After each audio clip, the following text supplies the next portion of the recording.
Hello, everyone, and welcome to our first episode in our software series. Today, we're going to be going over CPU-Z. In this series, in particular, it's going to cover useful tools that I think every PC enthusiast should know about.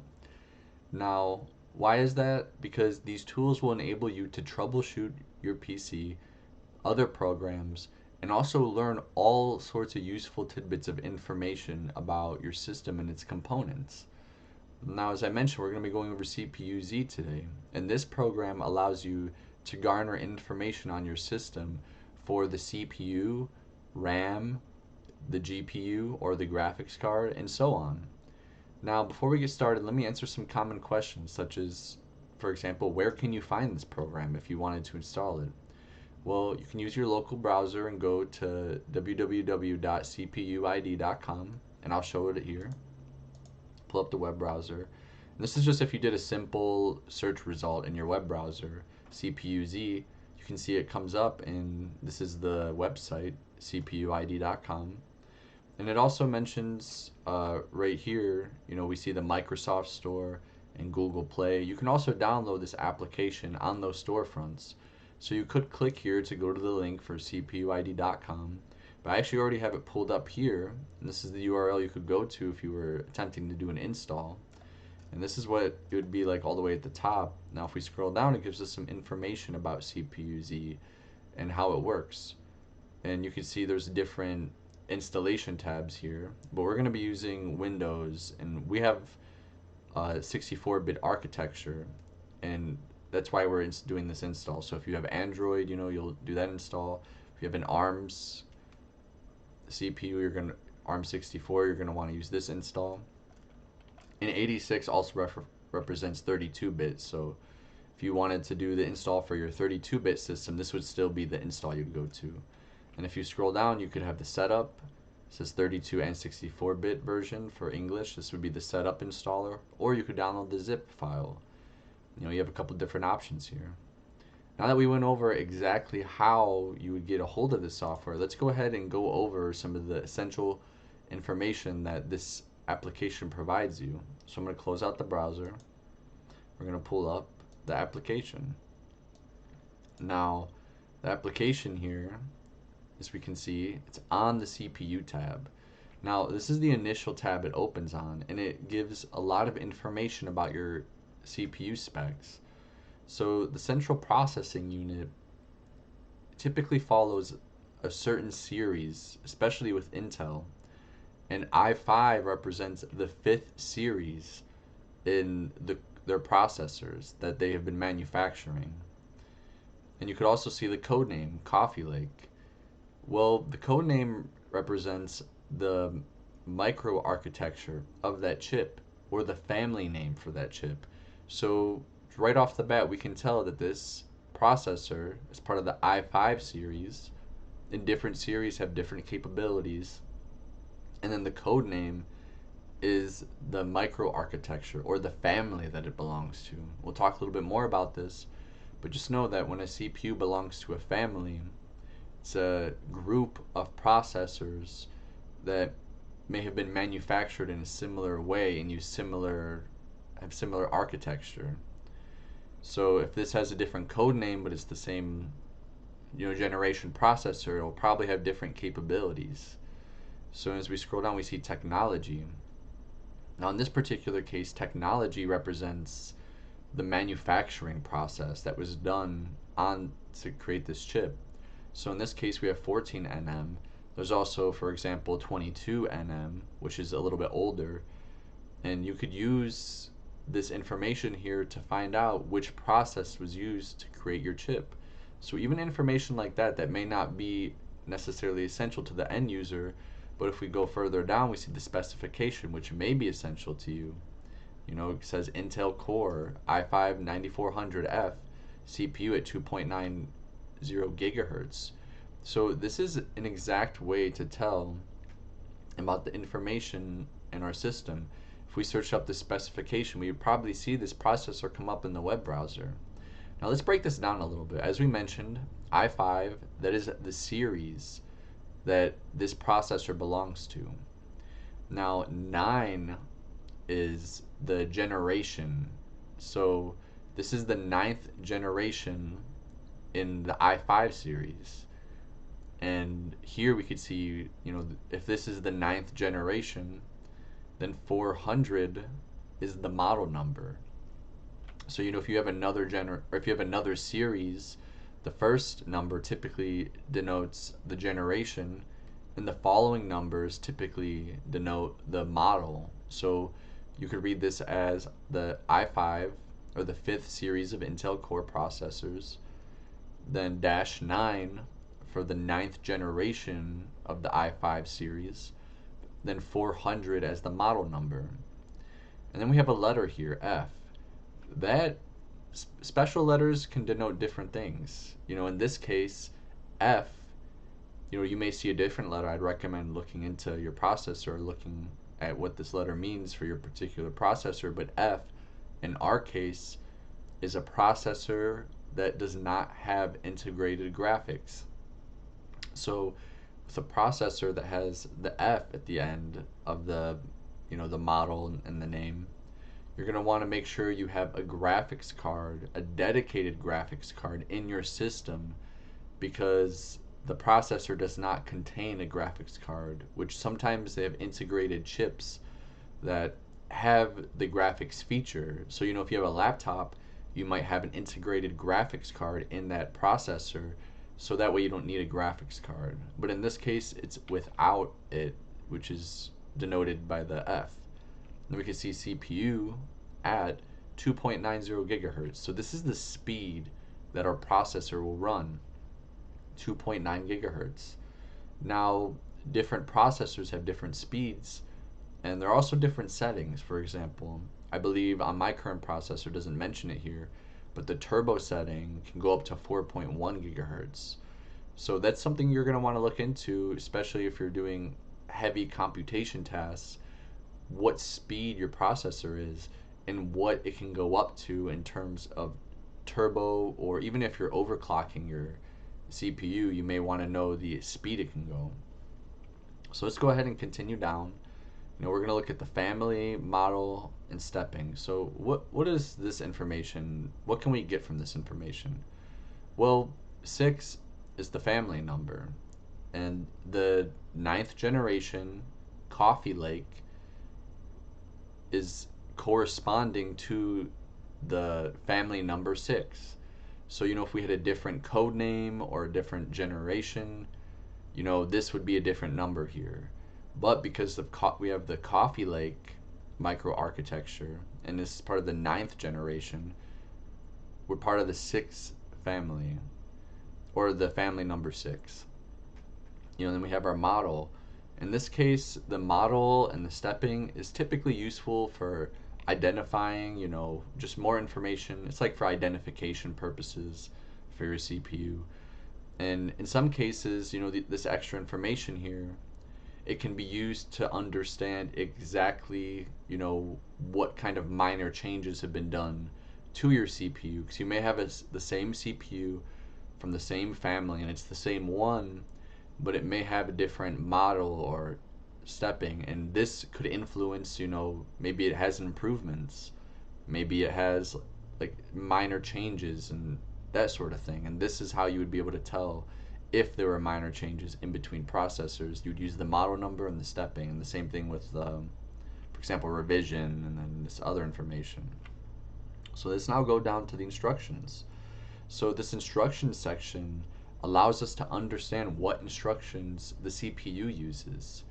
Now, if you know anything about architecture for CPUs, you know that they all have their own instruction sets. And instruction sets enable specific tasks in software applications, and different instruction sets can be an indication of the performance of the CPU. So, by looking at the instruction set, if you compare this instruction set with another instruction set may have higher performance overall, or enable you to have different tasks that you can perform on your computer. So we're not going to be going over every single one of these, but just know that if you wanted to, you could do some research on that and learn about that information. And now here we can see clocks, and core number 0, which is just our initial core. we can see it goes at the clock speed. This is basically, this is megahertz, but essentially it's just 2.9 gigahertz. Like if you move this decimal over in between the 2 and the 9, it'd be 2.9 gigahertz. This is just a very specific number to help you understand what it's running in terms of megahertz. If we look over here, we actually have some cache information. So the cache information is interesting because sometimes the cache is built into the CPU and sometimes it's built into the motherboard.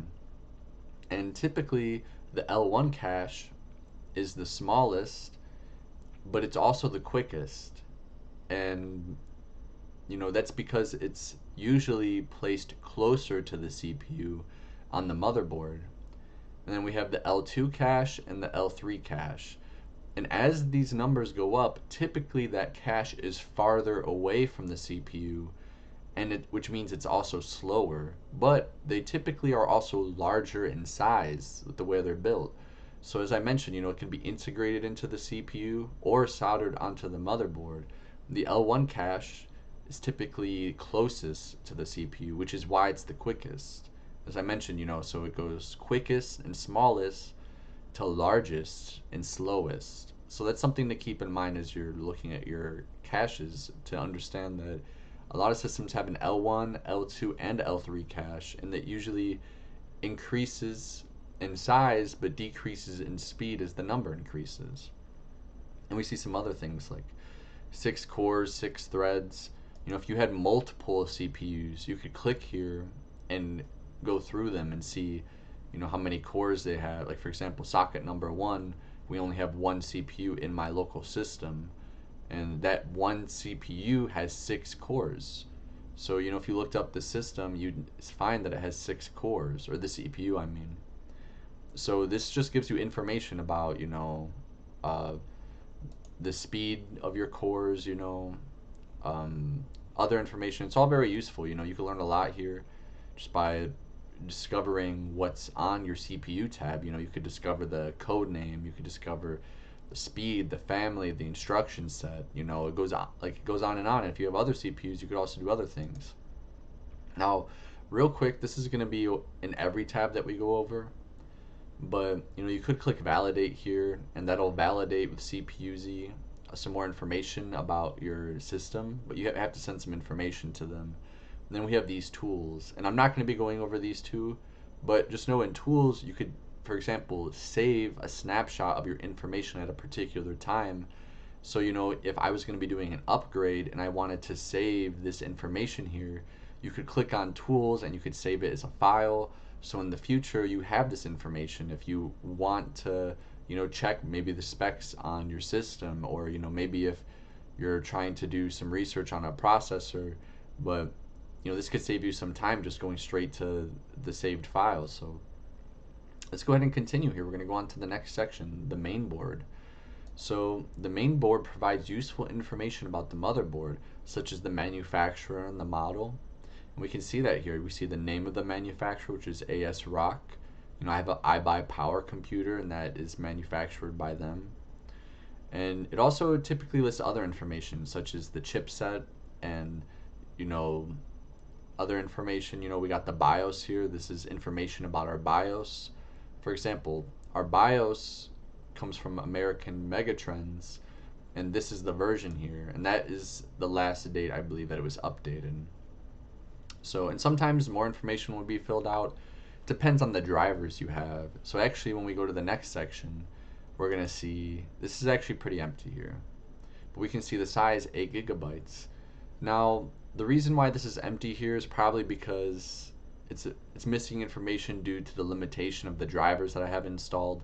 It's possible that if I updated my drivers or did some other things, that maybe it could register all the information here. But let's go ahead and go over exactly some of the information we're seeing. There's the CAS latency, RAS to CAS latency. Now, this information here, if it was showing up, it would have to do with your RAM and how quickly it's able to get memory and request it from the RAM and compare it to the memory available. So these values are basically referring to the speed and performance of your memory, and it's based also on the configuration that you have for your memory based on how it's being implemented in your local system.